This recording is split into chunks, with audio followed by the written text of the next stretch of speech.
8वां अध्याय चैप्टर 8 दुर्गा सप्तशती। रक्तबीजवध। महर्षि मेधा ने कहा, चंड और मुंड नामक असुरों के मारे जाने से और बहुत सी सेना के नष्ट हो जाने से असुरों के राजा प्रतापी शंभु ने क्रोध युक्त होकर अपनी संपूर्ण सेना को युद्ध के लिए तैयार होने की आज्ञा दी। उसने कहा, अब उदयुध नामक 86 असुर सेनापति अपनी सेनाओं के साथ युद्ध के लिए जाएं और कंबु नामक 84 सेनापति भी युद्ध के लिए जाएं और कोटि वीर्य नामक 50 सेनापति और धूम्रकुल नाम के 100 सेनापति प्रस्थान करें। कालिक, दोहृद, मौर्य और कालकेय यह दैत्य भी मेरी आज्ञा से सचकर युद्ध के लिए कूच करें। भयानक शासन करने वाला असुरों का स्वामी शुंभ इस प्रकार आज्ञा देकर बहुत बड़ी सेना के साथ युद्ध के लिए चला।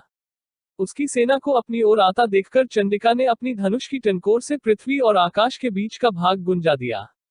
हे राजन, इसके पश्चात देवी के सिंह ने दहाड़ना आरंभ कर दया और अंबिका के घंटे के शब्दों ने उस ध्वनि को और भी बढ़ा दिया। धनुष की टंकोर, शेर की दहाड़ और घंटे के शब्द से पृथ्वी और आकाश के बीच का भाग गूंज उठा और इसके साथ ही देवी ने अपने मुख को और भी भयानक बना लिया।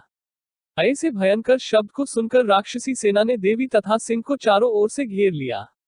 हे राजन, उस समय दैत्यों के नाश के लिए और देवताओं के हित के लिए ब्रह्मा, शिव, कार्तिकेय, विष्णु तथा इंद्र आदि देवों की शक्तियां जो अत्यंत पराक्रम और बल से संपन्न थी, उनके शरीर से निकलकर उसी रूप में चंडिका देवी के पास गई।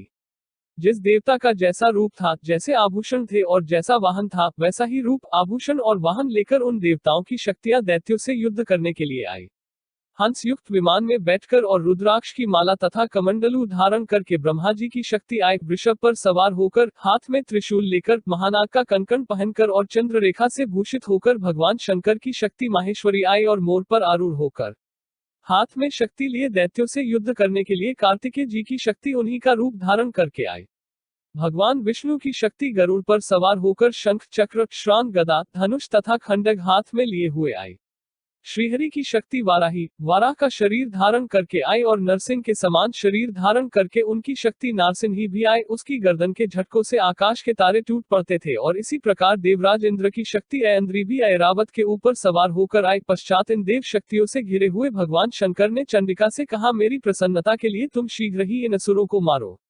इसके पश्चात देवी के शरीर में से अत्यंत उग्र रूप वाली और सैकड़ों गीदड़ियों के समान आवाज करने वाली चंडिका शक्ति प्रकट हुई। उस अपराजिता देवी ने धूमिल जटा वाले भगवान श्री शंकर जी से कहा, हे प्रभु, आप मेरी ओर से दूत बनकर शुंभ और निशुंभ के पास जाए और उन अत्यंत गर्वीले दैत्यों से कहिए तथा उनके अतिरिक्त और भी जो दैत्य वहां युद्ध के लिए उपस्थित हों, उनसे भी कहिए, जो तुम्हें अपने जीवित रहने की इच्छा हो तो त्रिलोकी का राज्य इंद्र को दे दो। देवताओं को उनका यज्ञ भाग मिलना आरंभ हो जाए और तुम पाताल को लौट जाओ। किंतु यदि बल के गर्व से तुम्हारी लड़ने की इच्छा हो तो फिर आ जाओ, तुम्हारे मांस से मेरी योगिनियां तृप्त होंगी। चूंकि उस देवी ने भगवान शंकर को दूत के कार्य में नियुक्त किया था, इसलिए वह संसार में शिवदूती के नाम से विख्यात हुई।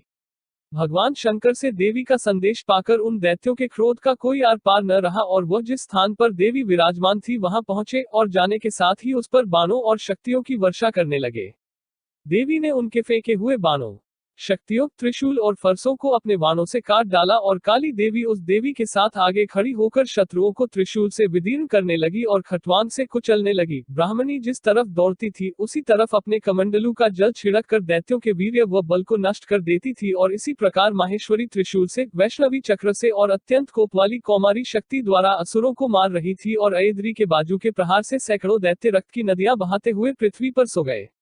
वाराही ने कितने ही राक्षसों को अपनी थूथन द्वारा मृत्यु के घाट उतार दिया। दाढ़ों के अग्रभाग से कितने ही राक्षसों की छाती को चीर डाला और चक्र की चोट से कितनों ही को विदीर्ण करके धरती पर डाल दिया।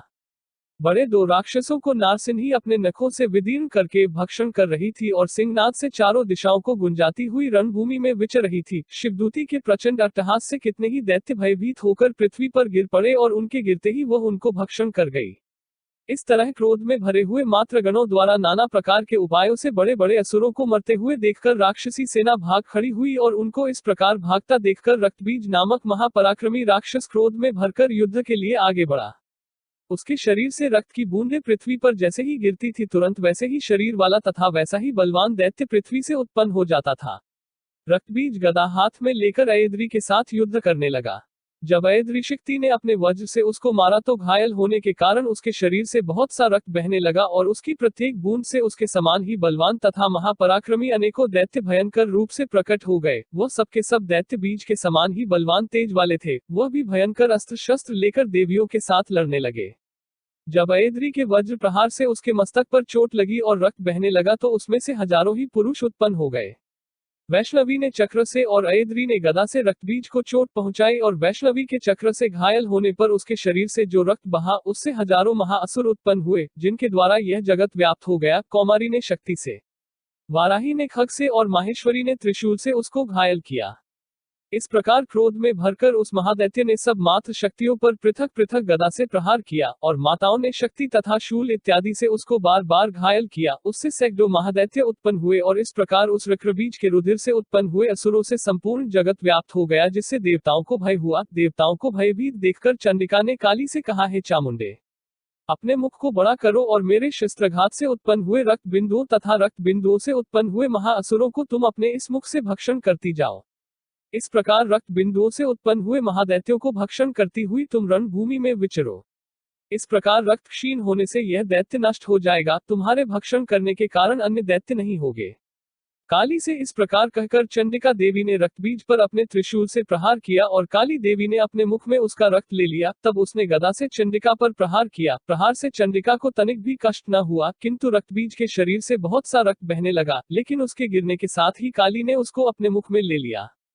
काली के मुख में उस रक्त से जो असुर उत्पन्न हुए उनको उसने भक्षण कर लिया और रक्त को पीती गई। तदनंतर देवी ने रक्तबीज को, जिसका की खून काली ने पिया था, चंडिका ने उस दैत्य को वज्र, बाण, खग तथा रिष्टि इत्यादि से मार डाला। हे राजन, अनेक प्रकार के शस्त्रों से मारा हुआ और खून से वंचित वह महादैत्य रक्तबीज पृथ्वी पर गिर पड़ा। हे राजन, उसके गिरने से देवता अत्यंत प्रसन्न हुए और माताएं उन असुरों का रक्त पीने के पश्चात उद्धत होकर नृत्य करने लगी।